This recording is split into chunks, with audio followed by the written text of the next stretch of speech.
So friends, आज मैं आपको इंटर कन्वर्जन ऑफ मैटर के बारे में बताने वाला हूँ। तो देखिए, ये आखिर इंटर कन्वर्जन ऑफ मैटर होता क्या है। सबसे पहला सवाल हमारा ये आता है हमारे मन में कि इंटर कन्वर्जन ऑफ मैटर होता क्या है।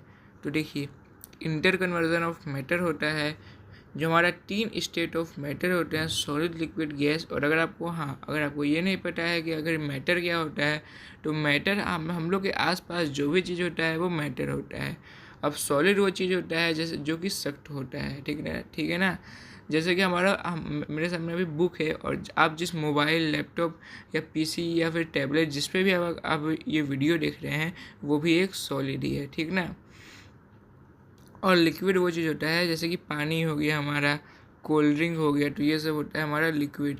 यानी कि वो अपने लिक्विड यानी कि एक तरह से बहाव के फॉर्म में जो होता है उसे कहते हैं लिक्विड। दूध सब लिक्विड में ही आता है।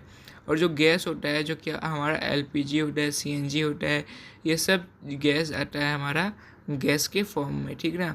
जो हमारे घर में आप देखते होंगे लाल सिलेंडर रहता है जिससे हम लोग खाना बनाते हैं, वो भी हमारा गैस के फॉर्म में ही रहता है, ठीक ना। तो ये सब हमारा हो गया। तो यही होते हैं 3 स्टेट ऑफ मैटर।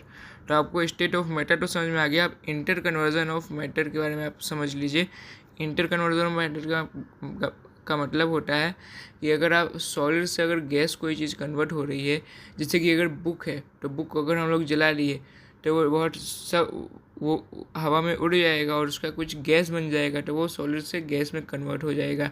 तो ऐसे एक कन्वर्टिंग का जो प्रोसेस होता है उसे हम लोग कहते हैं इंटर कन्वर्जन ऑफ मैटर, ठीक है ना। यानी कि एक मैटर से दूसरे मैटर में अगर कोई चीज़ कन्वर्ट होगा तो उसे हम लोग क्या कहेंगे, इंटर कन्वर्जन ऑफ मैटर, जैसे कि यहाँ पे हो रहा है। तो उसी के बारे में मैं आपको आज बताने वाला हूँ। देखिए, सबसे पहले हम लोग यहाँ से स्टार्ट करते हैं सब्लिमेशन से। तो अगर हम लोग कोई भी चीज़ सॉलिड से गैस में कन्वर्ट करते हैं तो उसे हम लोग बोलते हैं सब्लिमेशन। जैसे कि अभी मैंने आपको बताया कि अगर हम लोग बुक जला देंगे, पेपर को जला देंगे, या फिर मान लीजिए अगर आप प्लास्टिक जलाते हैं तो आप लोग सुनते होंगे प्लास्टिक जलाने से कार्बन मोनोऑक्साइड प्रोड्यूस होता है। और जो कार्बन मोनोऑक्साइड होता है वो एक जहर के समान होता है, क्योंकि उसमें बहुत ज़्यादा मतलब हम इंसानों के लिए वो जहर होता है, जो हम ह्यूमंस होते हैं उनके लिए जहर होता है। वो अगर उसको इनहेल करेंगे तो उनके लिए बहुत ज़्यादा घातक साबित होगा, उनके लंग्स के लिए बहुत ज़्यादा घातक साबित हो जाएगा, ठीक ना। तो ये होता है हमारा सॉलिड से गैस में कन्वर्ट होने पर सब्लिमेशन का, ठीक ना। अब हम लोग समझ लेते हैं डिपोजिशन का।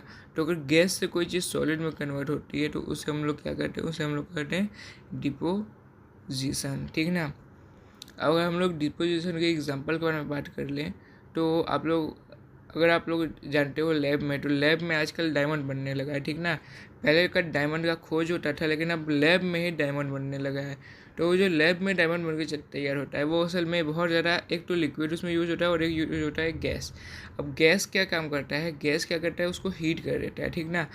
और उस एक मशीन होता है, उसमें आपका जो एटम होता है, छोटा छोटा जो आपका एटम होता है, और एटम देखिए, एटम भी तीनों स्टेट ऑफ मैटर में अलग होता है। सॉलिड में बहुत सटा सटा एटम होता है, और वहीं लिक्विड में थोड़ा दूर दूर होता है, और गैस में एकदम दूर दूर होता है, ठीक है ना।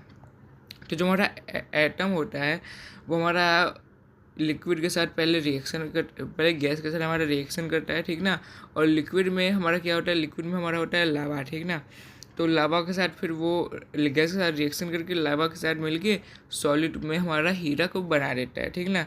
और वैसे ही लैब में हीरा को बनाया जाता है। तो ये हमारा डिपोजिशन का प्रोसेस हो गया है, ठीक ना।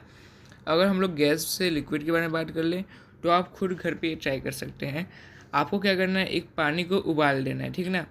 अब उबाल लेने से वो क्या होगा, लिक्विड से आपका गैस में कन्वर्ट हो जाएगा, तो वो हो जाएगा इवापोरेशन। क्योंकि ज़्यादा हीट से अगर आप लोग 100 डिग्री सेल्सियस के ऊपर अगर पानी आपको बॉयल करते हैं तो वो इवापोरेट हो जाएगा, यानी कि वो भाप बन जाएगा। और भाप बनने से वो गैस में कन्वर्ट हो जाएगा। और अगर उसी के ऊपर अगर आप कोई प्लेट रख देते हैं, कोई सॉलिड चीज़ रख देते हैं, तो वो फिर गैस से लिक्विड के फॉर्म में कन्वर्ट हो जाएगा, क्योंकि वाटर वेपर होता ही है छोटे छोटे आइटम। और अगर वही एक जगह पे, एक सॉलिड जगह पे इकट्ठा हो गया तो वो फिर से लिक्विड बन जाएगा, ठीक ना। ये आप खुद अपने घर पे ट्राई कर सकते हैं। तो ये हो गया हमारा तो हमारा ये सब डन हो गया। अब हम लोग इसके बारे में बात कर लेते हैं। तो देखिए ये तो बहुत ज़्यादा इजी है। अगर हम लोग सॉलिड से लिक्विड के में चेंज करते हैं तो उसे कहते हैं मेल्टिंग। जैसे कि अगर कोई बर्फ़ है, बर्फ़ क्या होता है? सॉलिड। बर्फ़ को अगर आप मेल्ट कर देंगे यानी कि पिघला देंगे, अगर बाहर कुछ देर पर रख देंगे तो वो हमारा लिक्विड बन जाएगा। और वहीं अगर आप लिक्विड को यानी कि पानी है, पानी को अगर आप फ्रीजर में रख देंगे तो वो हमारा फ्रीजिंग होकर वो हमारा सॉलिड बन जाएगा यानी कि बर्फ़ बन जाएगा, आइस बन जाएगा। ठीक ना? तो यही होता है इंटर कन्वर्जन ऑफ मैटर। अगर आपको वीडियो जरा सा भी इंफॉर्मेटिव लगा हो तो इस वीडियो को लाइक करें, शेयर करें, सब्सक्राइब करना बिल्कुल ना भूलें। मिलता है आपसे नेक्स्ट वीडियो में, तब तक के लिए बाय बाय।